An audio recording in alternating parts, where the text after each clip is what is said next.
आज लवकर तयार होऊन गेलो आज, कारण की जात होता देसाईला अड्डा होता. 26 जानेचा अड्डावर म्हणजे फुल गर्दी. तशीच गाडी धावली आणि तशीच वर सेल मारून फटाफट निघालो. तसा गांधारीला जाताना पिस्टन दिसला, तिथं फिरलो जरा. पिस्टनला बघला, पिस्टन पण तिकडेच येणार होता देसाईला. तसा इकडं आलो ना, पहिले दिसला आपल्याला मथुरला भाबा बघायला फिट गर्दी होती. तसंच मथुरच्या इथले आम्ही निघणारच होतो, लगेच तिथे दिसला आपल्याला कॉकटेलला आराम चालू होता जरा.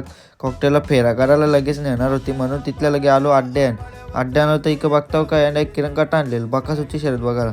बकासूरची गाडी एवढी बकासली काय बघायलाच नको, डायरेक्ट धुरत निसता ना. गाडी जिंकल्या एवढी गर्दी झाली. तसंच लगे आपण गेलो घोटच्या सर्जाला बघायला, पण फिट गर्दीच गर्दी होती नुसती. पाहिजे बघून निघणार होतो, पुरं एवढ्या गर्दी कुठं जायला नाही वाटलं. की तिथे दिसलं आपल्याला एटोन रायफलला बघायला पण गर्दी होती. तसंच बोलू रायफलला बघून आपण पुढे जाऊ तर बघता होतं काय बकासूरला बघायला एवढी गर्दी होती, कारण चान्सच एवढ्या समस्या बघायला भेटणार नाही म्हणून व्हिडिओ काढले ना, व्हिडिओमध्ये बघला. तसंच बकासूरला बघून गेलो अड्ड्यान शर्ती बघायला. थोड्याफार शर्ती बघायला भेटल्यानंतर काय कालो आला म्हणून घरी निघणार होतो. हे बोलतो फटाफट चला बोलतो घरी निघलो ना. जाताना बकासूर दिसला, एवढा बरा वाटलं मनाला, कारण की आता जवळच्या बघायला भेटला. मग आपल्या व्हिडिओला लाईक करा, फॉलो करा. चला भेटून एक ब्लॉगमध्ये, तोपर्यंत बाय बाय.